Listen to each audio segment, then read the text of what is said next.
This is like a curated event just for you. Yeah, no, I'm sure others will come in. So, all right, well, if you guys are ready, I'll go ahead and start introducing and get the Zoom up and all that fun stuff. Okay, I'm just going to get my stuff on my back here.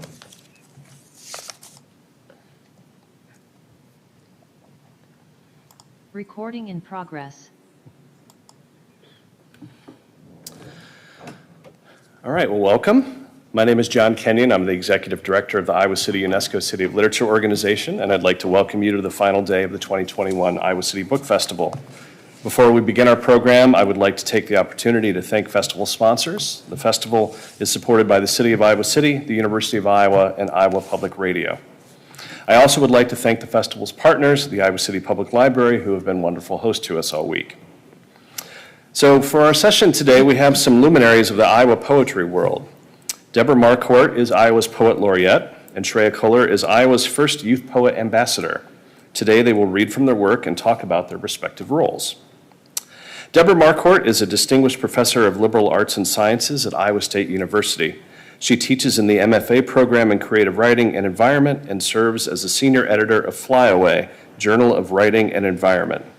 She's the author of 7 books, the most recent of which is The Night We Landed on the Moon, Essays Between Exile and Belonging. Her next poetry collection, Gratitude with Dogs Under Stars, New and Collected Poems, is forthcoming from New Rivers Press. Shreya Khullar is a student poet from here in Iowa City, where she attends West High School. She is an editor for Polyphony Lit, an international student-run magazine. Her poetry is inspired by her heritage, upbringing, and her favorite writers, including Haruki Murakami and Emily Dickinson. Her work is published or is forthcoming in the Rising Phoenix Press, Polyphony Lit, Hypernova Lit, and more. She also has been recognized by the Scholastic Art and Writing Awards. She was sworn in as Iowa's inaugural Student Poet Ambassador this April.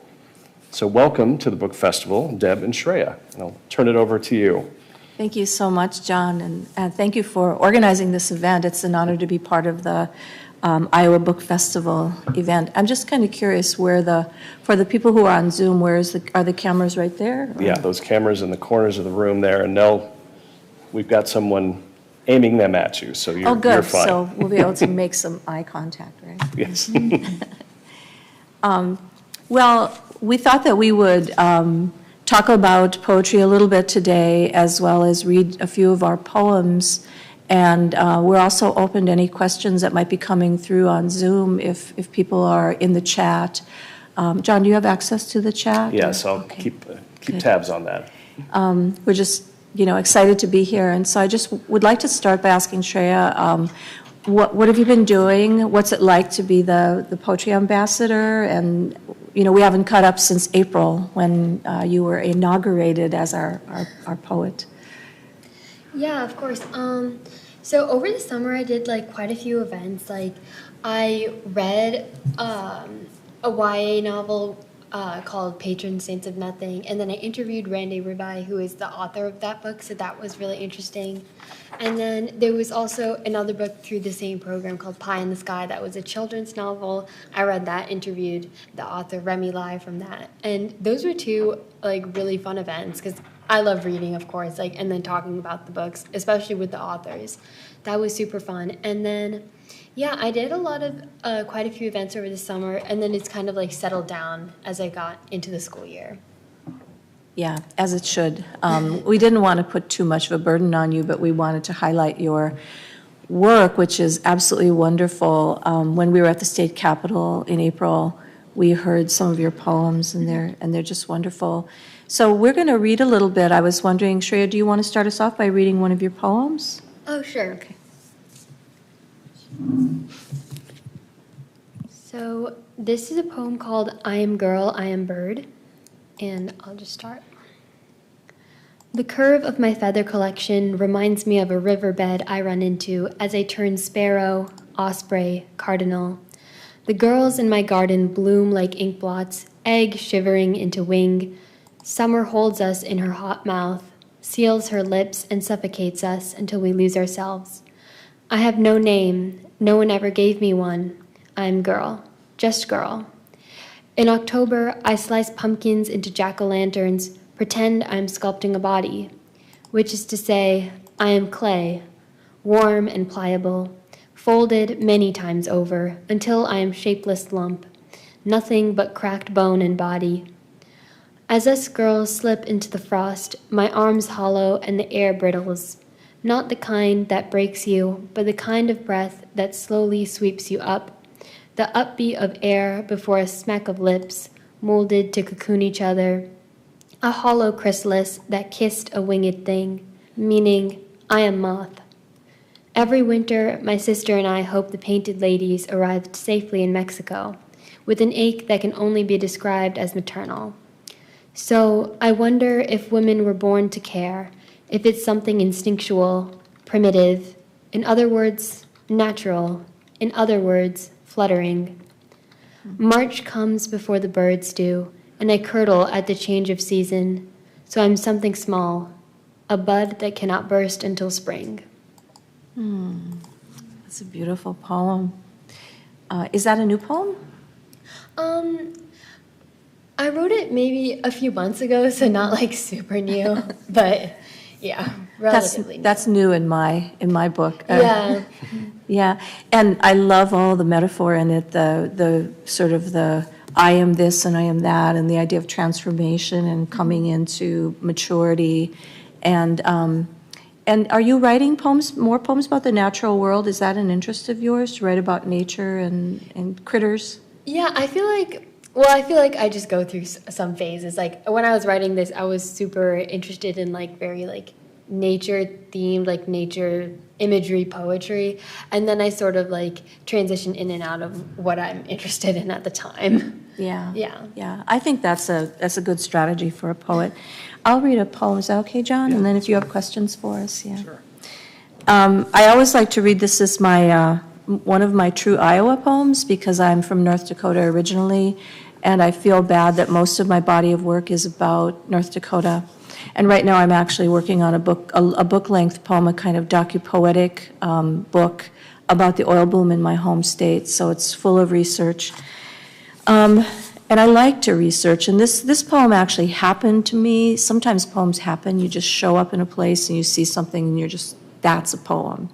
And this was a medical display at the Iowa State Historical Museum in Des Moines, and it was artifacts from a ear, nose, and throat doctor's office, and he had practiced in Des Moines for something like 3 decades.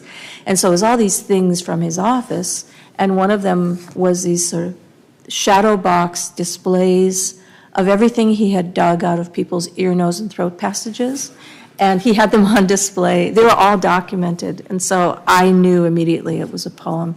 And so this is Things Not to Put in Your Mouth. Medical display, Iowa State Historical Museum, Des Moines, Iowa. A penny, a quarter, a button, a paper clip. Safety pins closed and open, most ingested while changing diapers. In 2 shadow boxes, Dr. James Downing displayed the objects he'd extracted from patients' food and air passages between 1929 and 1956.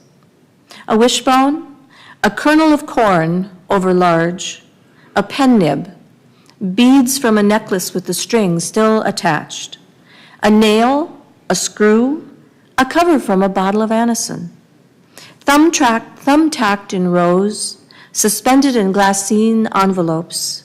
The objects floated in glass cases, a warning about things not to put in your mouth.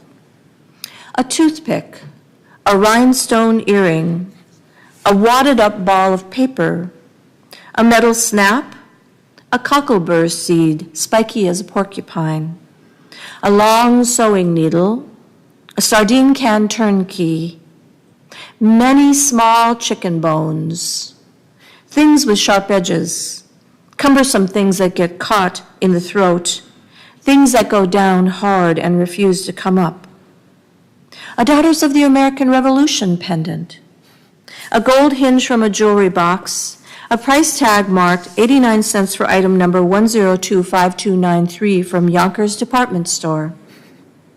The exhibit includes the doctor's leather medical bag, and his instruments of extraction, a tracheal dilator, a uvula dilator, laryngeal and esophageal forceps, along with a humorous note jotted in a hospital report. Feed her anything but nickels and pennies, the note reads, beside the very nickel extracted from the child's throat. Wow, okay. Very interesting. So I'll remind folks who are watching on Zoom that you can submit questions in the chat, and folks here in the room, obviously you can ask questions and I'll get a microphone around to you. But I thought maybe I would start, and maybe a good segue, Deb. We think of poetry so much as being observational, seeing the artistry or the possibility in things that maybe the rest of us would just walk by, and that's such a good example that I'm sure hundreds, thousands of people have seen that exhibit, but you decided that it was something that you wanted to capture creatively, artistically, and kind of building off of that, with both of you being here in Iowa, is there anything about being in Iowa, the things that you see and observe and all of that has an impact on your poetry, that the impact might be different if you were elsewhere? Not just the geography, I mean, that can be part of it, but what is uniquely Iowan about what you're doing? Oh, that's such an interesting question. I've lived here since 1991, so I think I technically am an Iowan. We'll call you, yeah. Yeah, I think so. One of the things I admire about Iowa is the fact that I think Iowans have a strong belief in education for their kids, and the idea that we have largely agricultural economy in this state. Obviously, there are many more economies going throughout the state, but people really believe that they want their kids to go to college and live a life not only of work but a life of ideas. And so this is one of the things I think that has kind of nurtured me since I arrived in the state. That I felt that my interest in, I was a dreamy, imaginative kid growing up in North Dakota, and I felt a lot of times like people were sort of saying, "Where did she come from?" I felt I was being, raised by, my parents were not my real parents, and soon my real parents will be around to pick me up, and they'll be artsy, and So I feel that the state of Iowa actually supports and encourages and nurtures art a bit more. And the other thing I feel about Iowa is it's a state that's maybe it's teaching at Iowa State, that's part of it, very interested in production. There's a lot of a feeling out in the fields, people are trying to produce as much yield as they can. And within the institution where I teach, there's a lot of emphasis on getting your work done, producing, getting things out in the world. And that has really helped me as an artist because as a dreamy, imaginative kid, I could just walk around and compare this to that forever. But when I'm pressured to, produce something, so I think those might be the main ways. I think it's such a beautiful state. I've been traveling around a lot more since I was Poet Laureate, going to all the corners, seeing just the incredible beauty of the landscape too. And my feeling is that Iowans know it. They really love it. I was just up in northwestern Iowa, and the people, when I got to the library, Marcus Public Library, the people were just, I said, "It's so beautiful up here." And they said, "Yes, of course it's beautiful. That's why we live here," So it's really been a blessing to have found my way to this state. Yeah, great. How about you, Shreya? Yeah, I feel like maybe unlike Deb's poetry that stems from observation, I feel like a lot of my poetry more comes from emotional, it's more internally, and then I put my feelings onto the page rather than through experiences and observing the outside world. But yeah, I feel like Iowa's definitely inspired me in the sense that maybe compared to the rest of the state, I feel like Iowa City and the high school that I go to is very diverse, and I think that I don't know, that's really a beautiful thing to be able to interact with people from all different ethnicities, nationalities, viewpoints. I think that that's really interesting and helped me a lot. Mm-hmm. Yeah. So if folks in the audience have any questions, just feel free to raise a hand, but I'll keep jumping in here. You're both on kind of different ends of the spectrum, with Deb being a teacher and Shreya, you're a student. Do you, in both cases, does that have any influence on the work you're doing? I mean, I would imagine, Deb, as you're teaching younger poets or more formative poets, it must surely have an impact on how you perceive your own work and the work of others. And Shreya, by the same token, as a student, you're absorbing everything, and you have all of these different influences because you're young in your career. And what does that do for how your work is evolving? And either one of you can jump in there, I guess. Do you want to go ahead? Yeah, sure. I feel like it influences me in the sense that like all my poems are, at least in my opinion, like pretty different from each other. Like I try new styles, I try new like subject matter. I feel like being a student, it just like gives me a lot of like wiggle room to experiment with different types of poetry and like absorbing like information from as many different sources as I can of different poems. And I remember that your teacher came to your event at the state capitol. Was he an influential teacher for you, or have you had some influential teachers? Yeah, definitely Mr. Robbins. He's like my English teacher. He was my English teacher last year and this year. And he's helped me a lot with my growth as like a poet. He's just a wonderful teacher. He really cares a lot about his students, and I think that that's just like super important, especially when dealing with something so like, I don't know, like a very intimate form of writing, which poetry is. And I feel like having that care that he does for his students and like the very like specific feedback and how it just shows like what an amazing like quality teacher he is. He's great. He's probably the most influential teacher I've had. Yeah. I mean, being a teacher, it's a strange profession because we give, I think it's a profession that's based on generosity. Obviously, we do get paid for what we do. Some get paid better than others, and some have heavier workloads than others, and teaching can be, at points in the semester, an incredibly oppressive burden, and one wonders, like, how did I get myself into this, and how do I get myself out of it, when those stacks of papers are there. But I think that ultimately, in the end, we, as teachers, we spend our time investing in other people, and I think there is also a kind of a trade-off that I've often said. I'm a better writer because I'm a teacher, because I've had to figure things out in order to explain how someone else might do them. And so that kind of forced me to take what was otherwise a kind of intuitive practice and codify it into technique and craft. And obviously teaching, you build networks of friends. And I think, this is what writers really need. They need networks of other writers, because you learn so much just from being in the proximity of other writers. I'm really primed to answer this question, John, but I'll try to say it quickly. But I just wrote an essay called "What a Writer Needs," where I was invited by Humanities North Dakota to go back and try to recount, were there certain critical junctures in my life as a young writer, and what happened, and how did it get me going in the direction I went. And one of the most important ones was, I was a freshman in college. I was 17 years old because I left home as soon as I graduated from high school.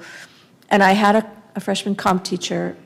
I had never been trained to write creatively, but the teacher said, write an essay to the class. So I wrote an essay, and I wrote an essay about home. Maybe I was a little homesick, I'm not sure, but I remember walking back to the dorm from that class, and my teacher had written on the back, "You use the leitmotif to advantage. No one will ever accuse you of sentimentality. I think you could be a writer." And I remember thinking, a writer? Well, what does a writer do? I had no idea that there were writers. It sounds really naive now, but I thought that all the books were written, all the writers were dead, and it was just up to us to read them now. And suddenly, this teacher suggested that there were living writers, and I could be one. And I still have that paper. I've carried it with me through my whole long life. And there are other moments when teachers did significant things, but just a little postscript on that story. when my third and fourth books were published, I tried to find her, to thank her, and thank her in the acknowledgments. And I could never find her, and people at Bismarck Junior College, now Bismarck State College, said, we think she was a lecturer, they didn't keep very good records. And then I just sort of gave up, and then when my memoir came out, The Horizontal World, I was invited to come and read at Bismarck State College, and a woman rushed up to me in the foyer, and she grabbed my arm. She said, I have to talk to you, and she said, I was your teacher when you were here as a freshman. And we both were just weeping at this point, you know. And I said, I have been looking for you all these years to thank you for encouraging me. And she said, oh, you know, you were always a good writer, and I followed your career. It was the most amazing moment. Wow. And then I was able to publicly thank her. And then about 6 months later, I got an email from the chair saying that she had passed away. Wow. So it turns out she was probably quite ill that night. And so it was especially, you know, just a very amazing full circle moment where you could actually say to one person, that thing that you did, that was so important. And in a way, it was a very small thing that she did, you know. Well, thank you for sharing that. That's wonderful. And I'm sure that that affects you as a teacher then, knowing that any small stray comment said in the right context to the right person could have, you know, tremendous impact. That's exactly right. It's about receptivity, I think, and that's what writers really do. They train themselves in the art of receptivity, and it's kind of an antenna thing, you know. It's sort of like, we don't know about this anymore because we have cable now, but we used to have these rabbit ear antennas on TVs, and you'd move them, and sometimes you'd move them a certain way, and then it would pick up a signal.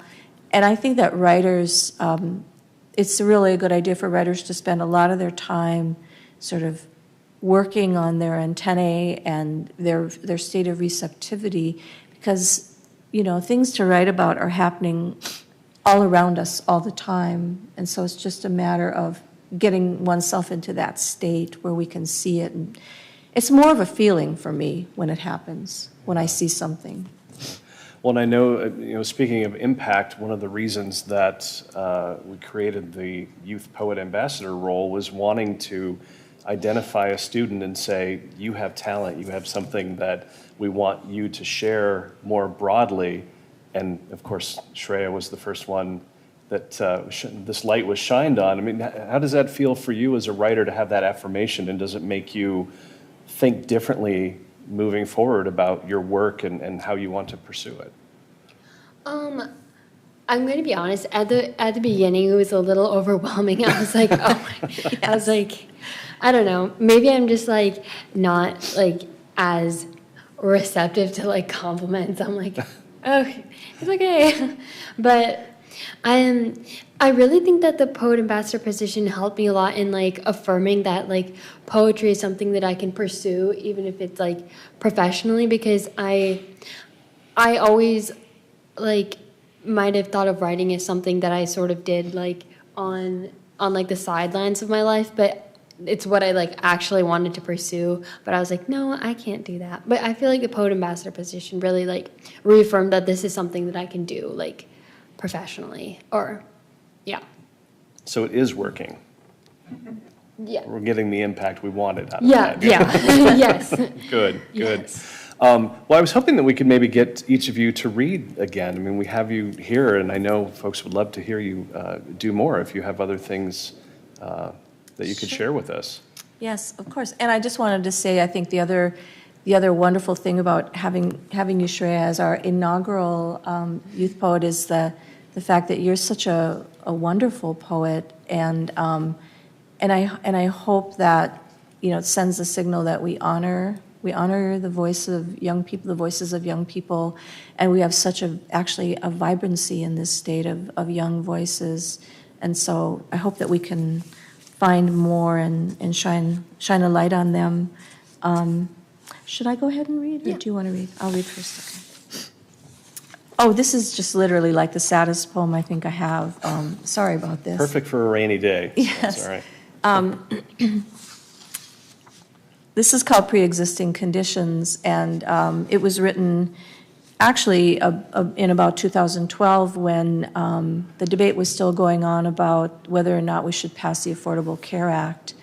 And President Obama came to the Iowa State campus, and I wanted to just go and grab his legs. I'm sure the CIA would have, taken, or the Secret Service would have taken me off, and say, please, please, get this thing done.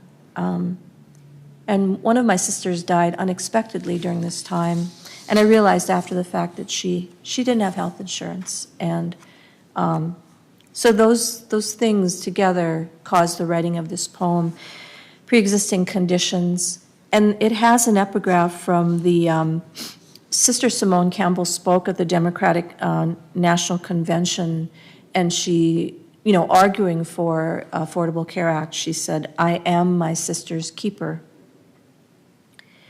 3 weeks ago, my sister went on her lunch break and turned right for home rather than left for the clinic, where she might have been forced to admit to the doctor that the pain in her left arm was something more than the chronic ache in her left shoulder from the ladder fall while cleaning last year.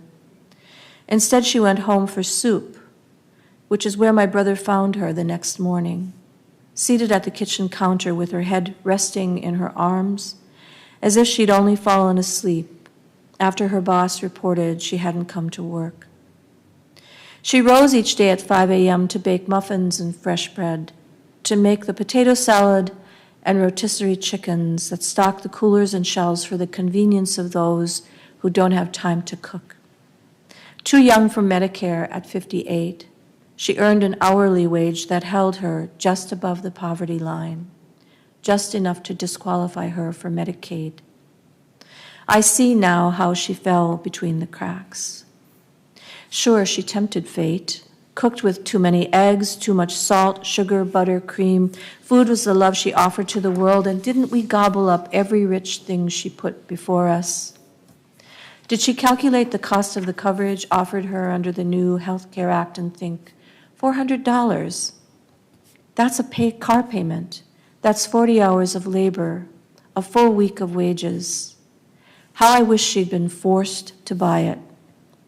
On that last morning, did she turn right for home instead of left for the clinic because she knew a trip to the doctor would mean a quadruple bypass, loss of a job, bankruptcy, the forced foreclosure of a house almost paid for, $700 left on the mortgage at the time of her death?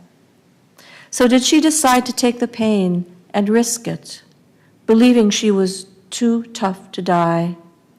Well, she wasn't. To be human is to walk around with pre-existing conditions, always some muscle or valve poised to fail, some cell ready to grow wild. Never before have I wanted to speak to my president and say, please, hurry up with this. She was my sister. Do you understand? As children, we shared a bathtub in those years of once-a-week Saturday night washings. I can still feel her soapy back against mine. As teenagers, we shared a bedroom, whispering late into the darkness between our twin beds, until one of us would grow tired and say, Little Red Schoolhouse on the Hill, which was our private code for shut up now so that I can get some sleep. Thank you, Deb. Shreya, would you like to Yeah, read? that was lovely. I love the line, when you were describing to be human is to be born with pre-existing conditions, and then you described the different body parts and cells going wild. I love that. That was beautiful. Thank you so much. Yeah, so if maybe this is also a sort of sad poem, so just jumping off of that. So this poem is called Rainfall and Her Savage Children. I wrote this, and I think that after the fact that I wrote it, maybe a month after, and I was editing it, and I was like, oh, this is my pandemic poem. So I wrote it, and I feel like at the time I didn't know exactly what I was trying to say, but then after I wrote it and I sort of just reorganized it, and it was about sort of feeling lonely or solitary, but in the time of the pandemic where we were all sort of separated from one another. And yeah, I think I'll just read it. Rainfall and Her Savage Children. I once read a novel of man skinned alive, man going bloody corpse, going big hunk of flesh. He unraveled, unfurled and undone, one thick sheet of chest, intact with everything, wet and shiny, as if he could slip through your fingers. A firm object turned difficult to hold. I think this is how it started. I now exist in the millimeter-wide gap of blade and skin, garden and rain. It has been 3 months since that novel. 10 sheets of fired paper, edges curled, bowl-shaped and burning. No matter how many books I read, how far apart each atom really is, the universe is not expanding. My counter-argument, a universe collapsing back into itself, the pages of a first draft. Peeled with the precision of hunter skinning deer, the flawless skill of arriving at core, something raw, firm, fleshy, something black and hard, at the center of something fleshy, at root. The forest I live in calcifies, away from these warm hands of mowed suburbia. In the smell of rain on grass, I can trick myself into only counting in integers, thinking there isn't infinity between each digit. To curl my toes in plowed soil, when the rainfall came a second time, she turned everything in my front yard golden. Cropped weeds and bare skin, now sandy plain. Unpalatable, something that can't rest in mouth. The saddest thing is I never liked the idea of birds. Wish they'd all stop flying, wish they'd plummet to the ground until the rainfall brings the teeming. Clog the drainage pipes until the rainfall brings the lush. Pile up in the streets until birds turn into mountains. With all that's left, only the sticky, the grains of sand tucked away in nail bed, something meaty erupting from mouth. My mind as weed-clogged garden, as hurricane of birds. It will take a while to clean, but there never should have been anything so free to begin with. Defying all natural order, all seed and conception, something so unwatched, unchecked, slick as warm stone at center of stomach. Who knows what sorts of havoc they could wreak? Bird in egg, in soft chrysalis, originless and like rain. Man at yolk, at genesis, my unshelled and undercooked egg. When the rainfall came a third time, I told my mother I was depressed. What I really meant was, I often get my feelings, exhaustion, and sadness mixed up. That I've been feathered, then skinned over 100 times by the end of this poem. I wish I could be some kind of vessel. I want to be boat-like, like Elle. Isn't the whole reason we're here to hold something, to be held? Wow, thank you very much.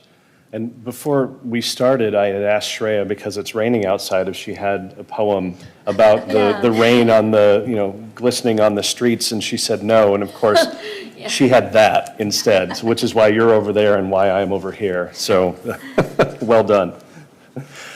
So again, if we have any questions from anyone on the Zoom, I don't see any that have come in yet, or anyone here in the room, feel free to raise a hand, but I am always happy to continue. I wanted to talk with you, and we hinted a little bit at this, our organization was involved with helping to create the Youth Poet Ambassador, and so we can talk about, or did talk about, what our motivations were, but I was wondering for both of you, like, what do you see as your goals going out into the community and talking about poetry and sharing poetry and trying to get people to write poetry? Like, what, if you do one of those things in a day and come back home saying, I was successful, what does that look like? What's a good day for you in that role? Do you want to start? Sure. I think that my goal is really to just encourage other young people to pursue poetry. I feel like it's such a wonderful form of self-expression. It's very therapeutic for me, and I feel like you could do that for others as well. I think that literature really, it does so many things for me. It expands, like, my education, my self-understanding, my vocabulary. So I think that it's very impactful for me and something that I would like to share with others. And I remember this one time I was on this Zoom with a bunch of children. We were doing, it was a poetry reading where they would go up by grade level. They'd be like a few like elementary students and then junior high and then other high school students read their poetry, and then I'd finish it off with a poem of my own. And I just remember this one girl, she was probably in like first grade, and she's like, after I read, she was like, wow, you're like, so amazing. You're like the best, this was like the best poem I've ever heard. I was like, stop. That was so,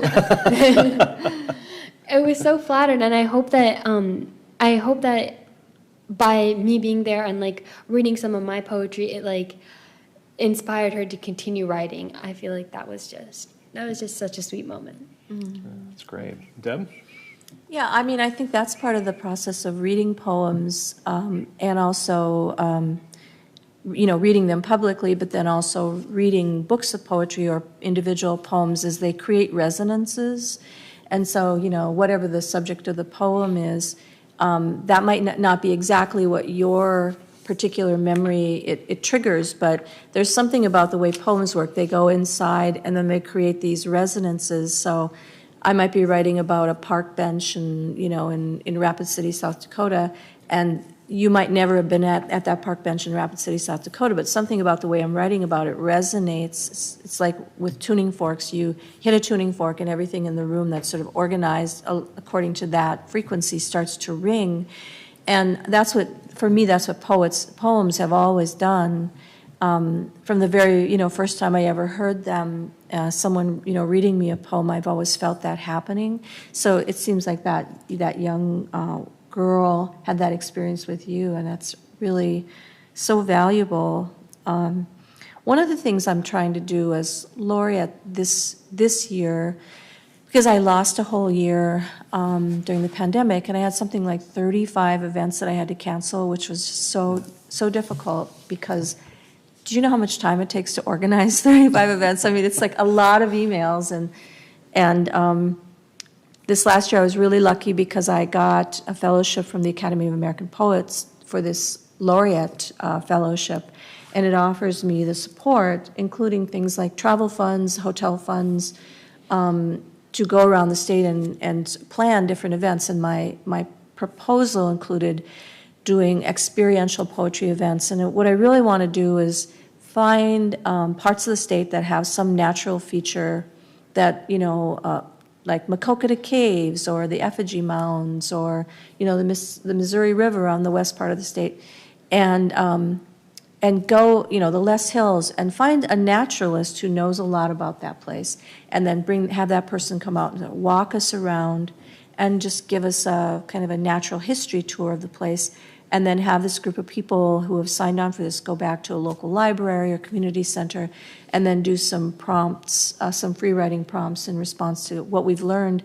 And I've done a couple of them already. Great. And I did one in Washington, Iowa, and it was really fun. There was this wonderful, really willing group of people. I was lucky because they had a writing group already, so it was a ready-made group. And we went out to this conservation center. And I try to tack on a reading at a public library as well as a classroom visit, so I can do multiple things when I go to a region. So it's been a little tricky organizing because it sits in the cracks between disciplines. So it's sort of when I talk to naturalists about it, they're like, okay, that's weird, but I'll go along with it. And poets are kind of like, okay, I guess we can go out on a little hike if you want. And so everyone, I'm trying to fuse the things that I'm passionate about, learning more about natural history and learning more about the state. This is an amazing state in terms of natural history. And every time I go out, I learn more. So my winter plan, this is an improvisation, because I'm not going to trek around outside in the winter. It's cold enough today. I was really freezing. I want to go to local history museums all over the state of Iowa, especially in these little towns.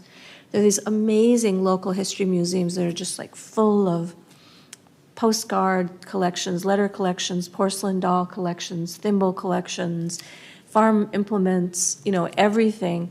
And I want to have a kind of treasure trove, treasure hunt, and then come back and do some creative writing prompts so people will generate something right on the spot and go away with something they never imagined they would ever write. So that's kind of what I'm working on right now. Wow. Such a visceral way to spark the creative process. That's great. Yeah, I like that. Thanks. I wanted to ask each of you about your current work, and particularly Deb, with your new book that's out. But since you were talking, I'll give you a moment to catch your breath. And maybe Shreya, could you talk a little bit about what you have been working on? I mean, you're saying that you're continuing to write poems. Is your creative work more limited to that, or are you doing other things as well? I would imagine that you've got a lot of ideas percolating there. Oh yeah, of course. I love writing short fiction as well. I think that fiction writing is super amazing to me as well. So I feel like the thing is, a lot of times my fiction works take a lot more time to produce. I feel like I'm just not as used to them. So I think over the summer I was writing a lot of fiction, but then once we go into the school year, I obviously have less time to write. During the school year, I mostly write poetry unless we have an assignment at school, and then it'll push me to write fiction. I'll be like, yes, I'll finish this short story that I've thought of for so long. But yeah, normally during the school year, I mostly write poetry just because of the time. It works better with the timing. And then over the summer, I'd work on fiction. Yeah, great. Well, we always look forward to seeing what's to come, Yeah. so that's great to hear.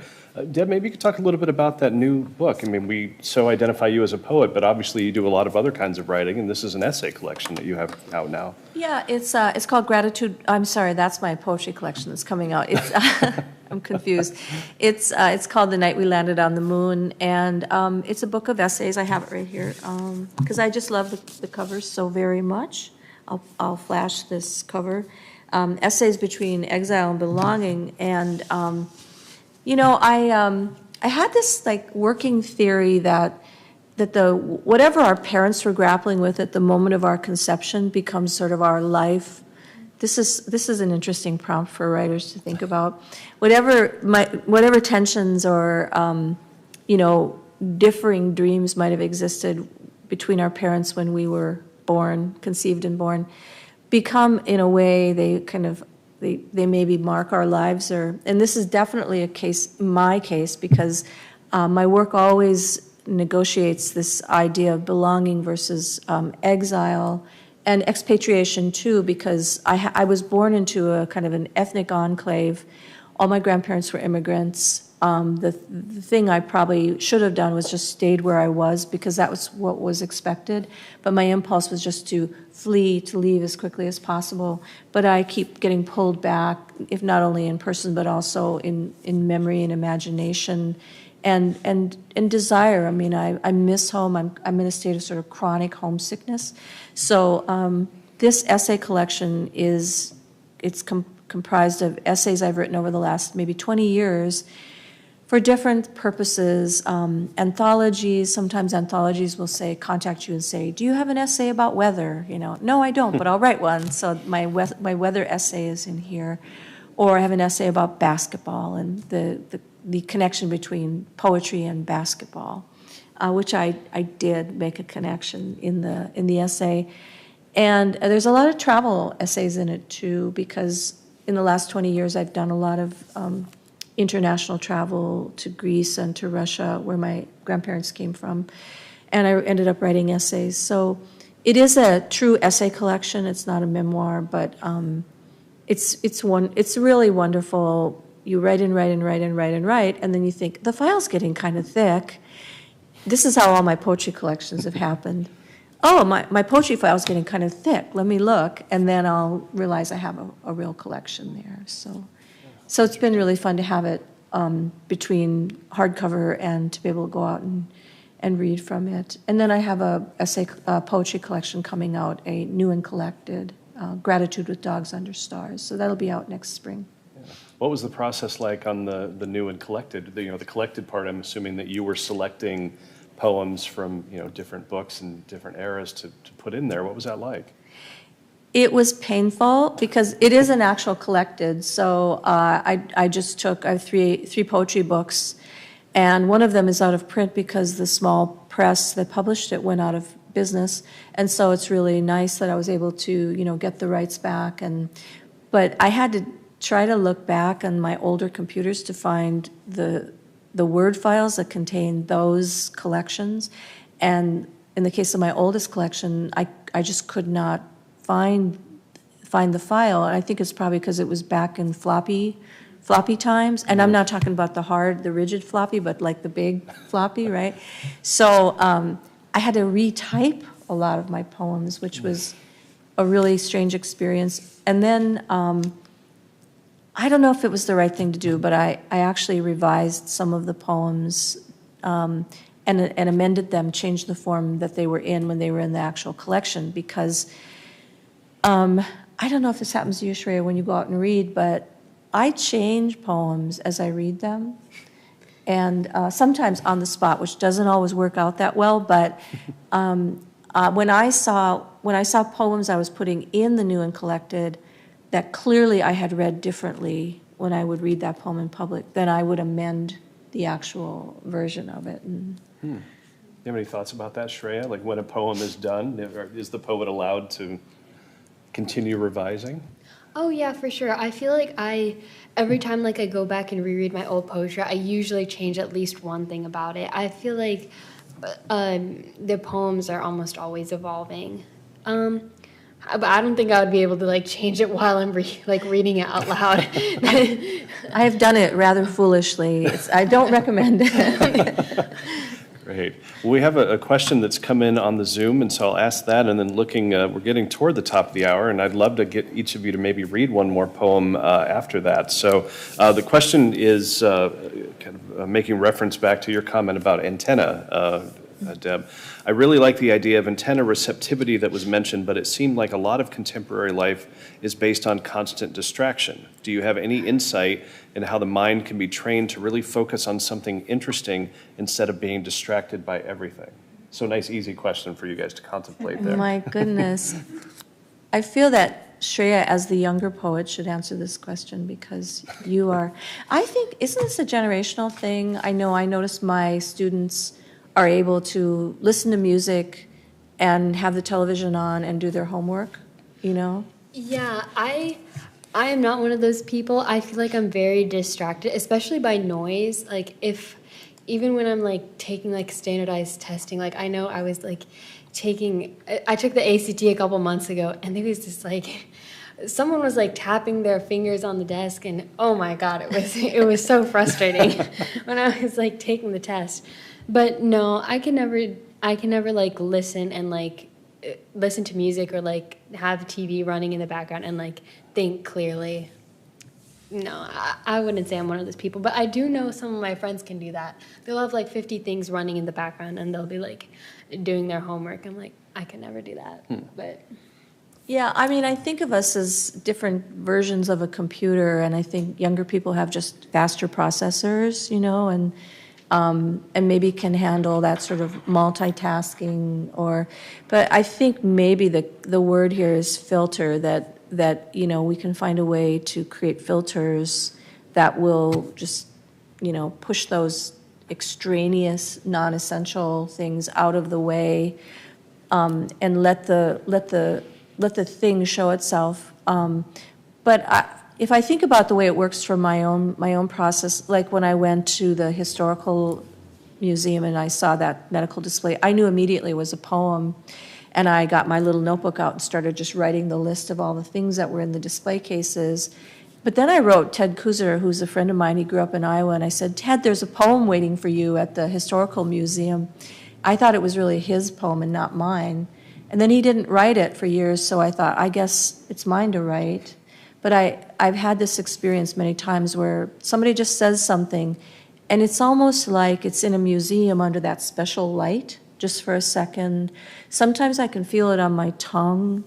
Sometimes it's just like a thing that it kind of pauses. It pauses, and just for a second, it just kind of wells up I had the experience yesterday. My former father-in-law died 2 days ago, and I got the call.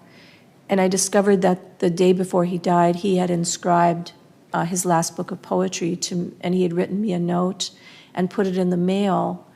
And so just yesterday, Saturday, I got his poetry book with the inscription to me, but he had died, 2 days earlier.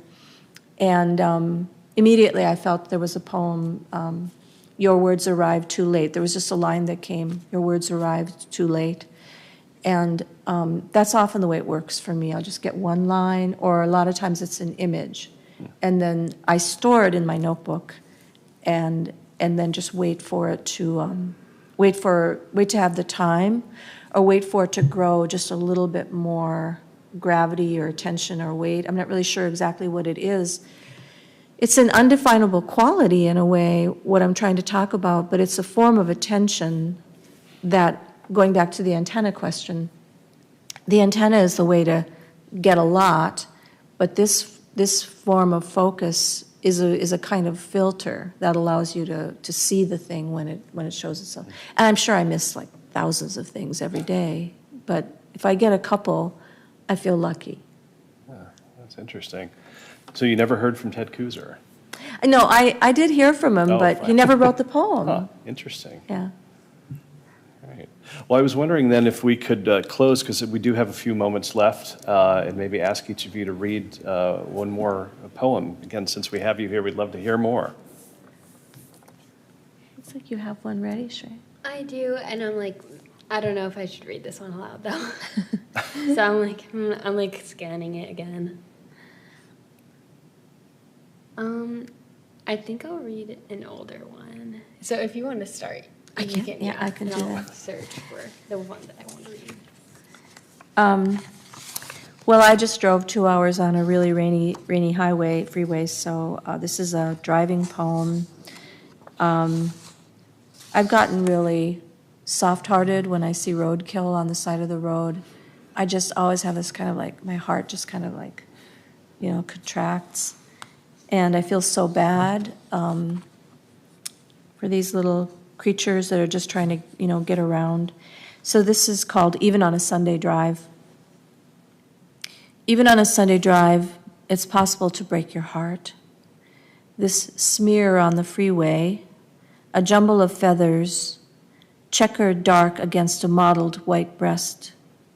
Impossible to mistake the rufous brown, the upturned spray of red tail feathers, edged with black. It's strange to see the moment when the efficient killer meets the greater death, the fatal blow dealt by a speeding car just seconds ahead.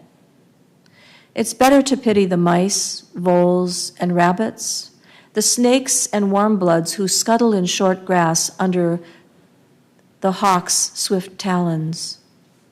But the sight of red-tailed hawks in winter perched in bare branches, like frumpy Winston Churchills officiating the freeway's cold ditches and topcoat and tails, always makes me laugh.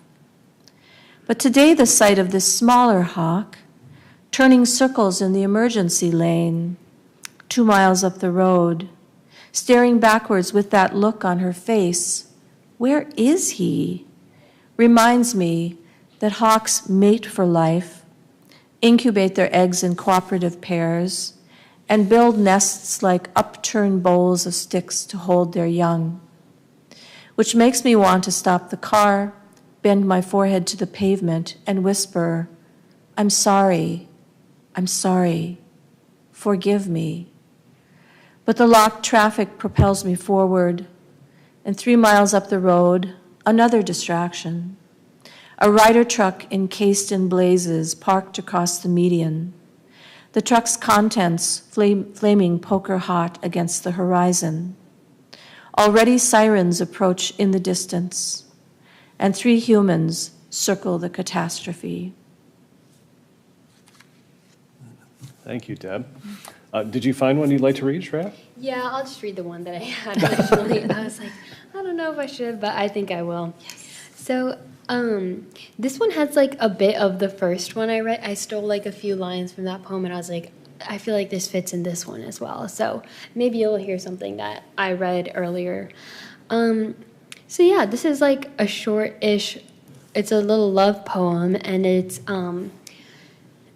sort of like takes place on like a movie set, but or like a directing area, and I'll read it to you. So the title is Scene 1, You Below the Trellis Beside the Pond.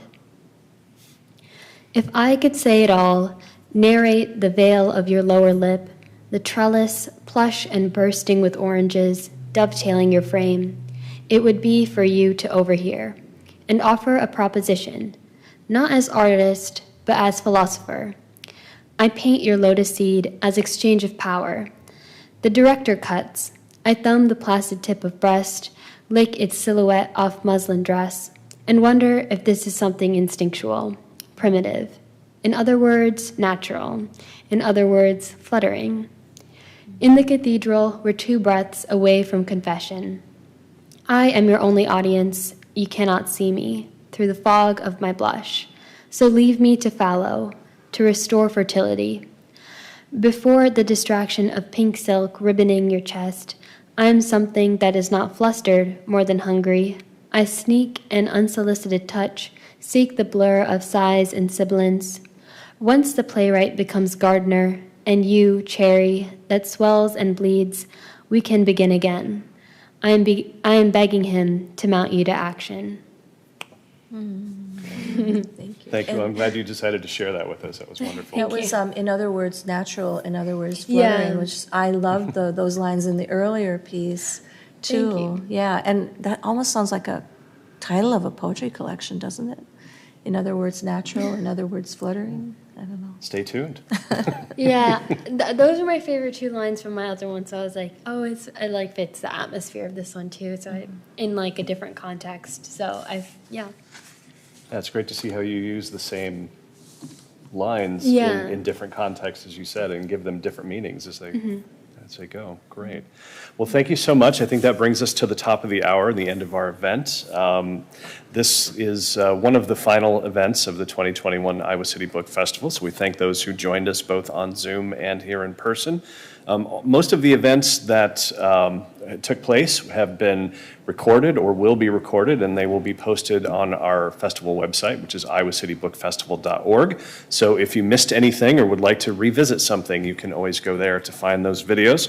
And please help me to thank Shreya Khullar and Debra Marquart for joining us today. Thank you very much. And thank you, John, for this event, and thank you to the audience for coming. We appreciate your presence. Thank you. All right, well, thank you. It was great.